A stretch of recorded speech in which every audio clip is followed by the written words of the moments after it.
Ito po ang ating napakagandang Joy Muse LX stroller and Joy Juva car seat carrier. Good for newborn po itong stroller natin hanggang 4 years old. It depends pa rin po yan sa laki timbang ni baby kung kakayanin siya ng 5 years old dahil heavy duty po siya. Ayan. And then malapad at malaki po yung higaan. Okay? And then compact folding po siya.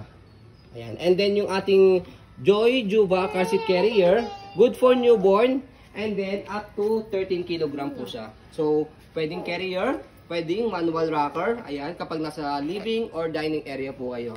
Okay? And then, ang condition po nito is brand new condition po siya. Wala lang po siyang kasamang box. Meron po siyang kasamang manual, both stroller and car seat. Sa car seat, naka-intact pa po yung kanyang manual. So, para po ito sa mga naghahanap po ng Joy stroller with car seat na mas mura po compare po sa mall price. Okay? So, ito po yung details po niya one by one. Wala po itong issue or any defect. Ayan. So, ito po yung kanyang canopy. Wala po siyang faded, walang discoloration. Ito po yung peekaboo niya. Ayan. So, kapag pinold siya, pwedeng ganyan. Pwedeng ito yung pangalawa. Ito po yung full niya. Okay? So, next natin. Ang ganda nito dahil yung kanyang pagkakaupo, yan, halos flatten po siya. Compare sa mga normal stroller, medyo naka-semi-reclined.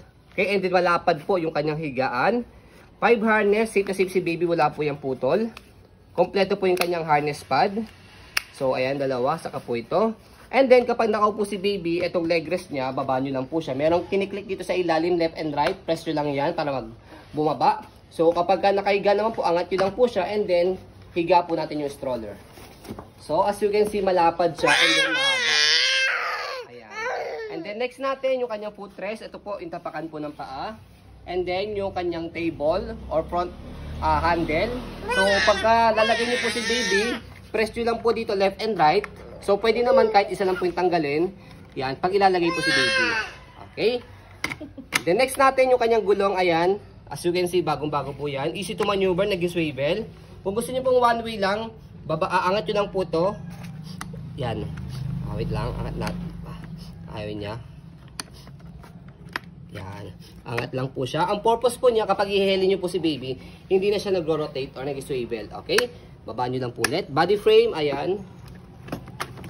So, wala po kayong masasabi po dyan.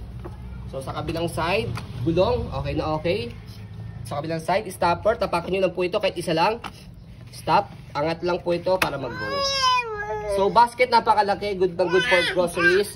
Dahil max po niya hanggang 15 kg.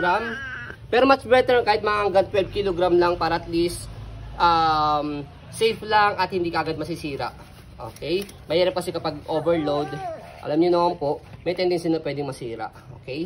Dahil basket po siya. Next natin yung kanyang likod. So, inaangat lang po ito para kung gusto niyo po sa i-adjust, semi-recline kalahati, fully recline buo. Ayan. So, next natin, ayan, sa kabilang side ng body frame. Yan po yung kanyang details. Black na black po yan, matte black. Okay? So, next natin yung kanyang handle. Ayan, okay na okay din po yan. Wala rin po yung issue. Kinagandahan sa kanya, maski parents, meron din po siyang lagayan po dito ng cider water. Ayan, cellphone or food or wallet, meron po yan. Okay? So, next natin, sa pag-fold po sa kanya, ayan, make it sure po sa pag-fold sa kanya yung leg rest nakababa. And then, nakaupo, dapat yung kanyang higaan. Yung canopy, kailangan naka-fold. And then, sa handle, meron po kayo dito i-slide ito. Yung malet na to, slide and press para lumubog po ito. Kasi kapag hindi nyo po siya in-slide, nakalock siya. Slide, press, and then fold pa harap. Ayan. So, pag na-fold na siyang ganyan, meron siyang lock dito sa gilid. Ayan. Okay? So, kinagandaan pa sa kanya, bukod sa compact folding siya, can stand alone. So, pwede nyo po siyang set aside. So, next naman natin yung kanyang car seat. Ayan. So, sa kanyang car seat, ayan po. So, carrier, manual rocker. Ayan po siya. Wala po siyang issue. Press nyo lang po itong gitna kapag tanggalin nyo po yan. Pag ilalagay nyo po si baby, press nyo po ito, may steel kayo makakapa. And then, loose nyo po dito. Hatakin nyo lang po yan. Okay. Hatakin nyo lang po yan. Para at least, yan. Naka-loose na siya. May lalagay nyo si baby na maayos. Okay? And then, for example, nalagay nyo si baby dyan. Lock. Lock dalawa. Then shoot. After that, slightly nyo lang po siyang sisikipan hanggang sa si baby is maging comfortable sa kanya. Hatakin nyo lang po ito. Mabuhay. Okay? Mama. So, next natin. Ayan. So, pasensya na po kayo. Nag-aalburoto na yung baby namin. So, sa handle niya, press nyo lang po dito. Pababa. Ayan. Okay? Next natin, sa pag-install po sa car seat. Ayan, meron siyang pinapress dito. Okay? So, pagkatatanggalin. Pero pagka sasalpak nyo po siya sa stroller, kahit hindi nyo na po siya i-press, shoot nyo lang po itong lock na to dito. Yan. Yan. Indication na nakasalpak na po yung car seat, angat nyo po siya, nasasama yung stroller. Okay?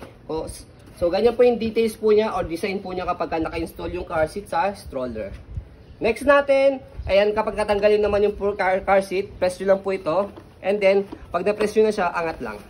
Ganun lang po kadali.